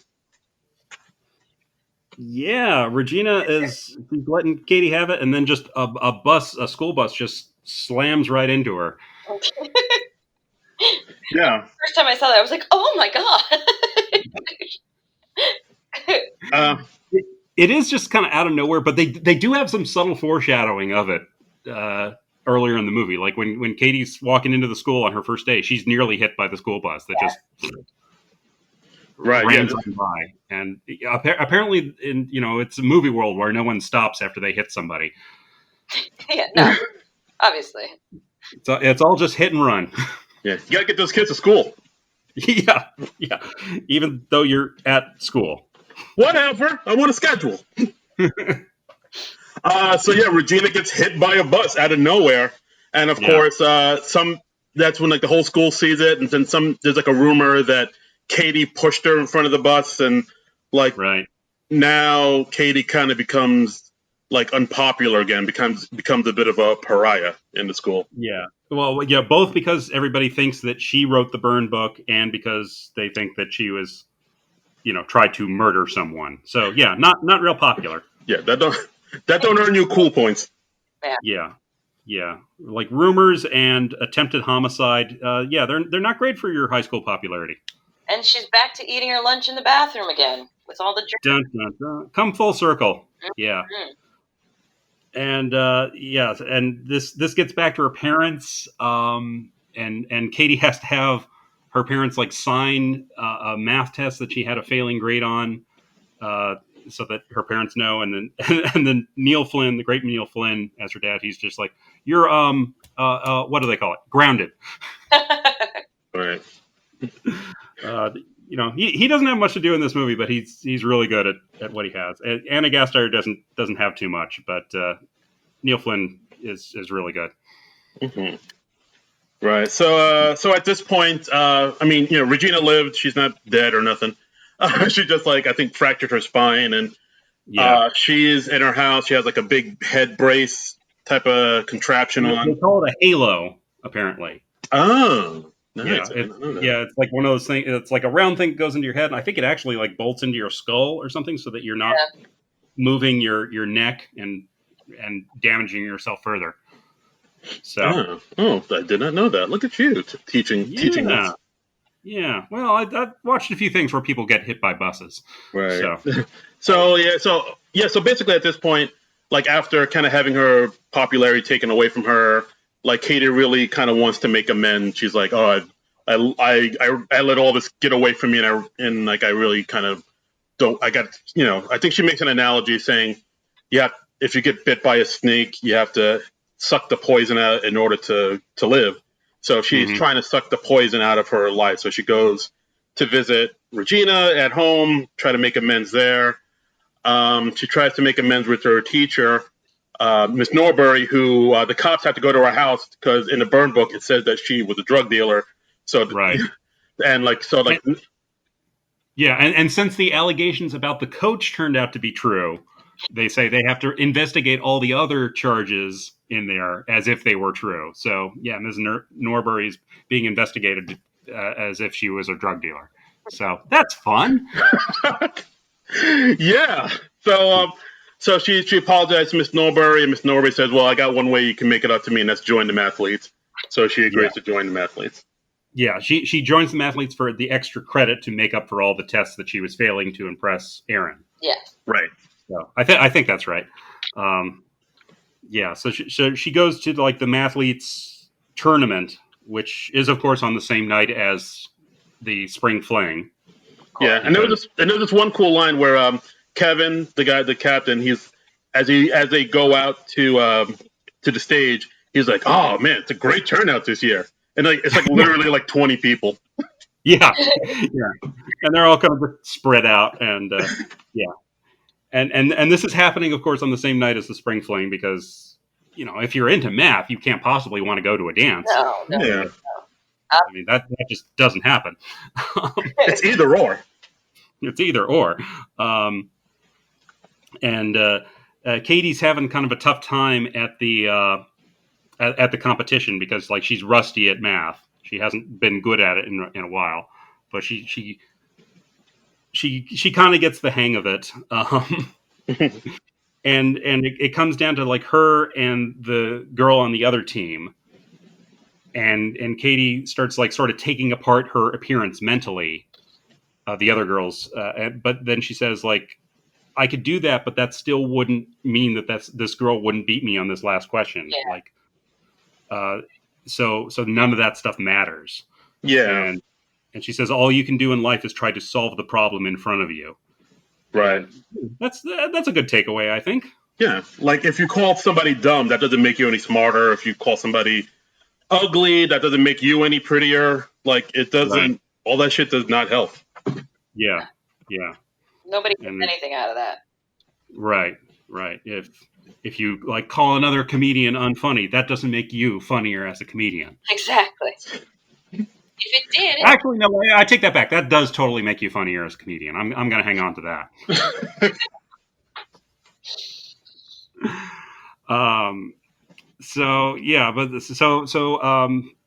Katie gets the question right in the tournament. What is it? Tournament competition? What was the term they used? I don't remember. I think it's yeah, I think it's just a tournament. I think it's just a tournament. Okay, all right, whatever. So they win and they become the North Shore High School. They become the new state champs. And they get their Letterman jackets. Yay! Yay! And then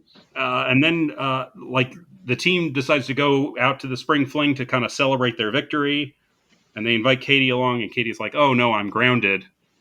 And Ms. Norberg, who's forgiving Katie, she's like, "Yeah, you're already out. Go ahead, go have a good time." Right, because like you said, Neil Flynn, Katie's dad, he didn't realize that being grounded means you can't leave the house. He's so inexperienced with this grounding thing. He's never had to ground his child before. He's just, and Anna Gaster is like, "Where is Katie?" And he's like, "Oh, she's out."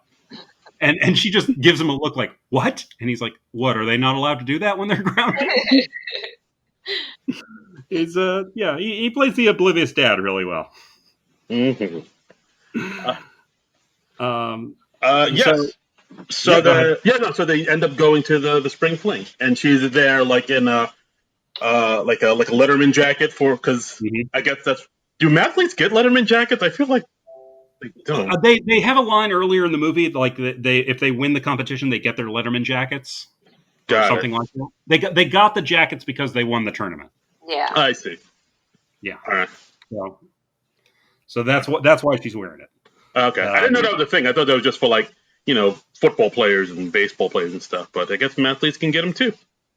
Yeah. Okay. Yeah. I think it's any sort of extracurricular thing that is competitive or something. I don't know. I don't know. Yeah. I didn't have one. I can tell you that much. I don't know. Same here. Yeah. Well, anyway, so she gets there, and much to her surprise, she wins the queen of the spring fling, and she gets up, she accepts it, she has the crown, and she just kind of realizes how meaningless it all is as she gets up there. Yeah. Yeah, because was it?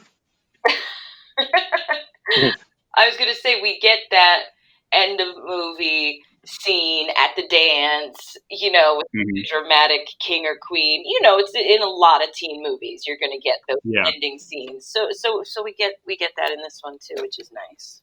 Yeah, it all comes down to the prom or the homecoming or the spring fling or something. It's I don't know. I only know this trope really from like movies because I never went to like dances in high school. I don't know if I ever went to any of them, but yeah. Well, that's okay. That's okay. It gave me the cred to like someday start a podcast with the word nerd in the title. So I can buy this sincerely. It all worked out. Exactly. Oh, I mean, it's going great. Everything's coming up Trumbull. That's right. But Katie just kind of realizes that it's all just popularity contest. It doesn't really mean much of it. It doesn't make you a good person, and she just like talks about how everybody in the school is cool, and she like looks at some of the outcasts and she's like, "Oh, you look so good. That's such a great dress. Yo, your hair that must have taken you hours to make, or to do that do." Mm-hmm. And she just breaks up the crown because it's just plastic. Plastic. See what they did there? And she just distributes to everyone because she feels like everyone's deserving to some degree. She gives a little to Gretchen. She gives some to. She gives a piece to Regina because she's like, you're in that steel contraption and you still look like a rock star. And and I like how in the middle of this, Tim Meadows is just like, you don't have to make a speech. Great lines, man. I mean, because that's such a movie thing. It's like everybody makes a big dramatic speech and no one ever cuts them off. Yeah, exactly. I've never saw one kid make a speech at any of my school dances. No, but you always have to do that thing and apologize for how you acted the whole year. Of course. And everybody always just lets them go, even if it's not your event or whatever. Yeah. Everybody's like, I wonder if let's see where he's going with this. Let's let this play out. I know. Yeah, let's let this play out.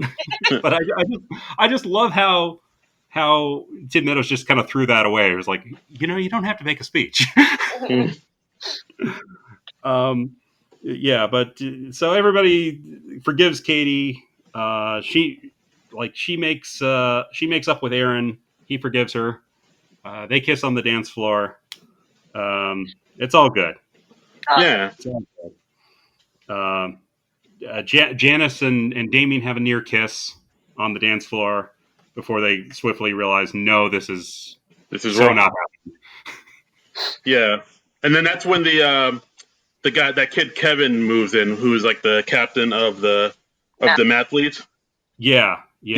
Because I think earlier in the movie, like I think Gretchen told Kevin that Katie had a crush on her, and so then I think Kevin like talked to her, saying, "Hey, I heard you had a crush on me. I just want to let you know I only date people of color, so this won't work between us." So but we find out during the talent show he kind of has a thing for Janice. Yeah. And so like when Damien like leaves her on the dance floor and discuss, like Kevin just slides in there and he's like, "Hey, what's up?" Yeah. And he says, "Hey, what's up? You Puerto Rican?" and she goes, "No, I'm Lebanese." And he's like, I did not get until like yesterday when I rewatched the movie. Apparently, like that's how the rumor about her being a lesbian got started. She's not a lesbian; she's Lebanese. Oh shit! Wow. Yeah. So I didn't get that joke for like 16 years. So tip of the hat to Tina Fey there. That is extremely clever. Dude, I just got it now after you telling me that. Wow, all right. I know. Whoa. I know. I didn't realize until I was like reading up on the movie. I was like, oh shit, that is so damn. That's clever. Okay. No idea. Hey, man, she's so good. All right. And then we get kind of an epilogue where Katie kind of updates us on what happened to everybody. So Regina went into sports, which was a good way for her to channel her aggression. And like the girls on the lacrosse team aren't intimidated by her. So that worked out well for her. Can you join a sports team just in your senior year, or do you have to have been in it for before that? I don't even know. I don't even remember. You can, yeah. Okay. Yeah. All right. Yeah. And Karen becomes like a weather girl for the local TV station, and then they have a shot of her in the middle of a rainstorm, and she's like feeling her breast to tell if it's raining, and she says it's a 30% chance that it's raining now. Mm-hmm. So,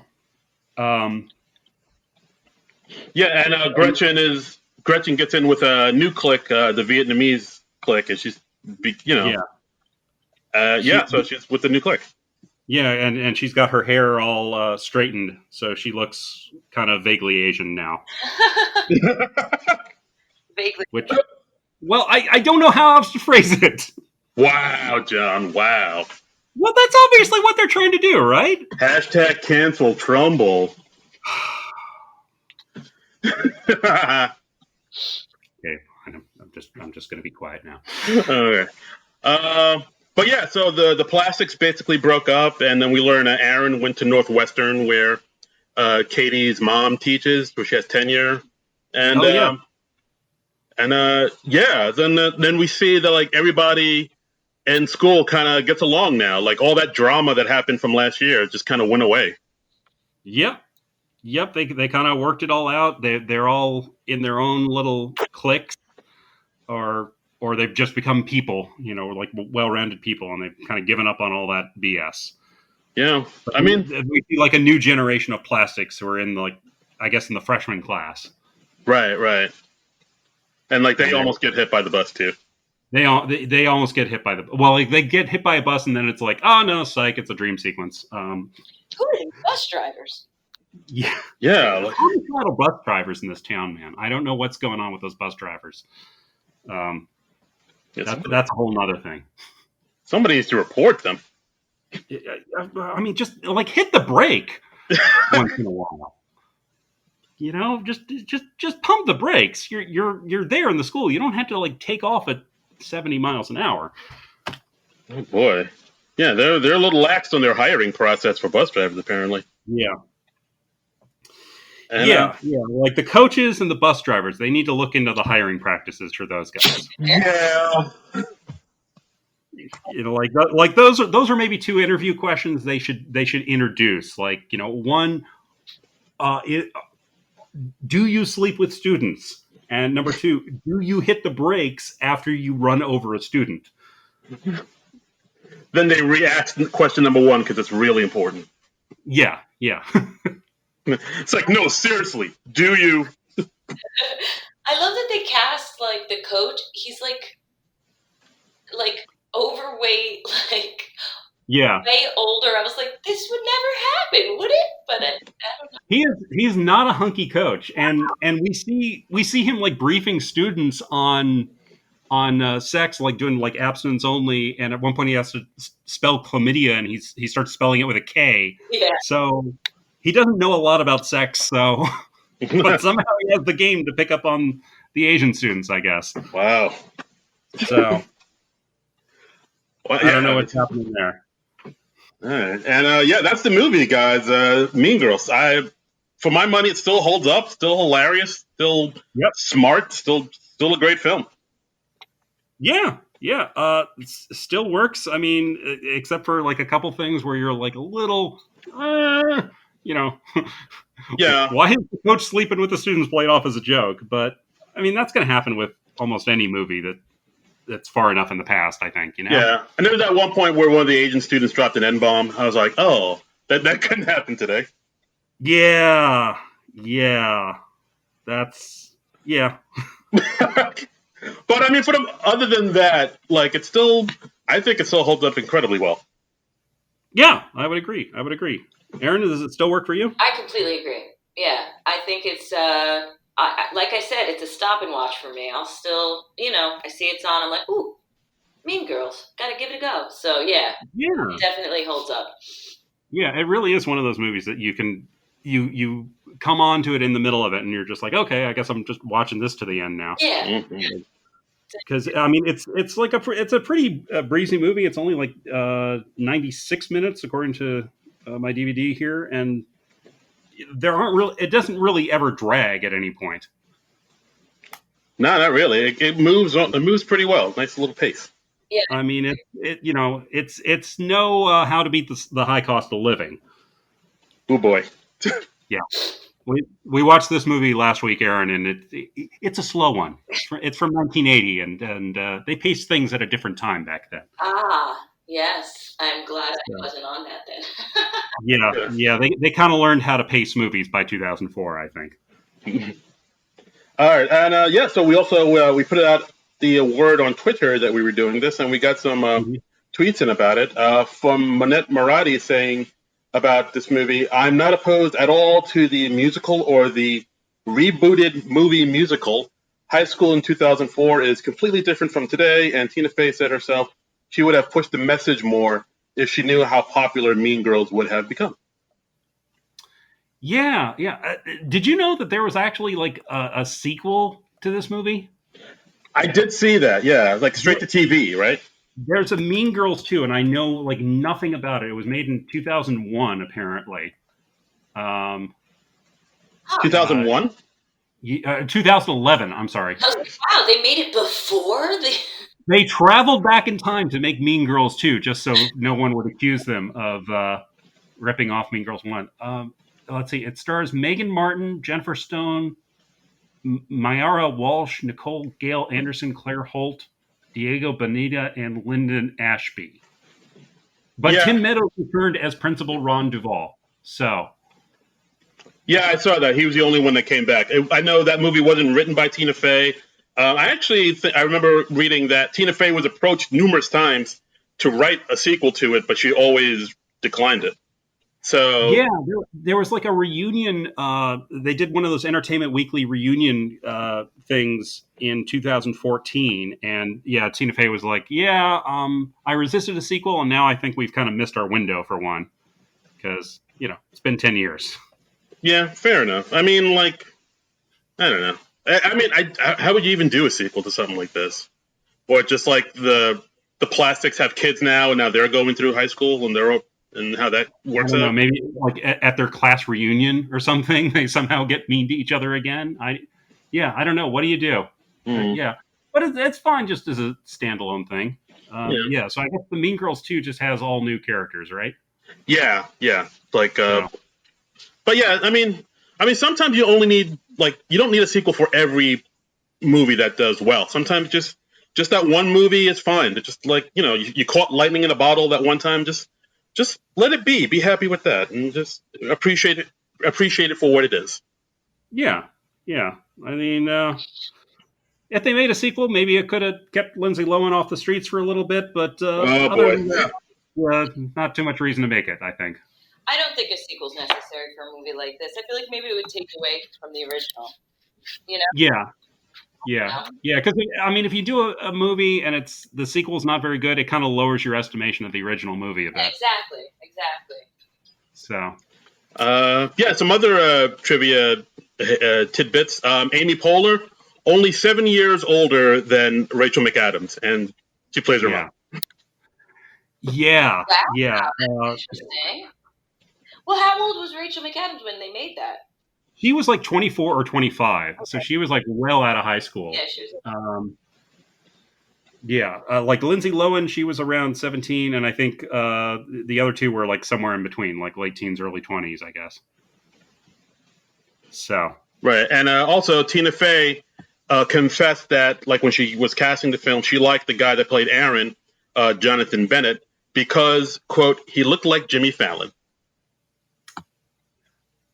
I can kind of see that they had the similar hair thing going. I think that's cute. I see it a little bit. Yeah, they had that 2004 bedhead thing. He's now hosted, like, he hosts these shows on Food Network.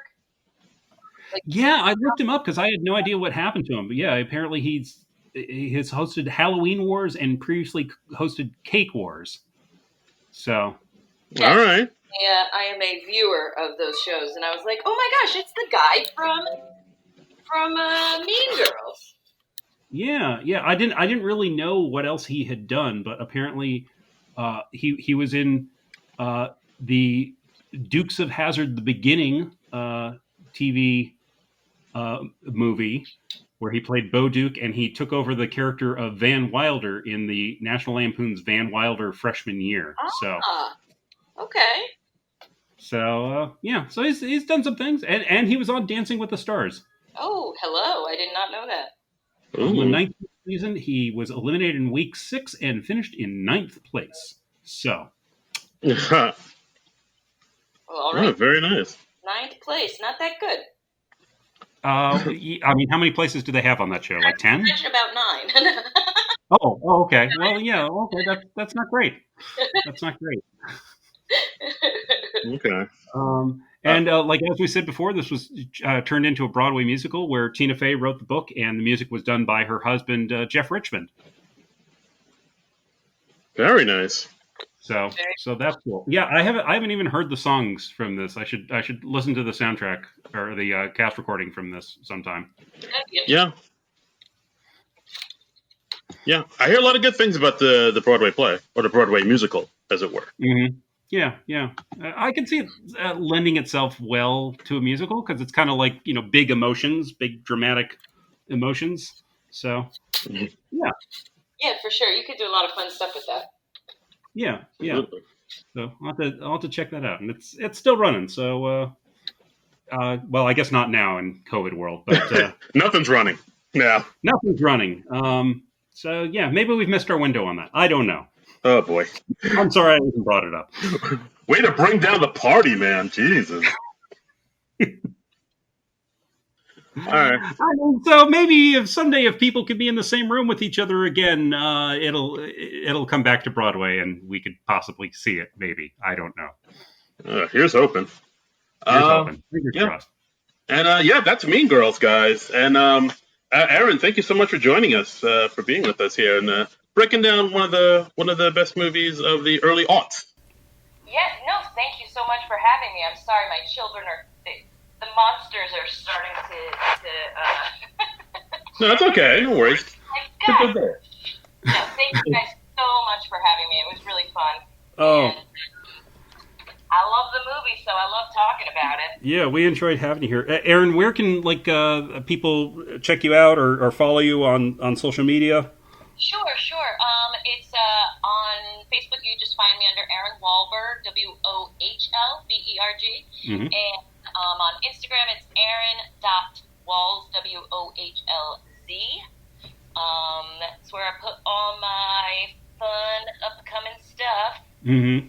And you can find me a lot at Wawa Social Club in North Bergen. I do comedy there. I produce a monthly show there. I run an open mic there.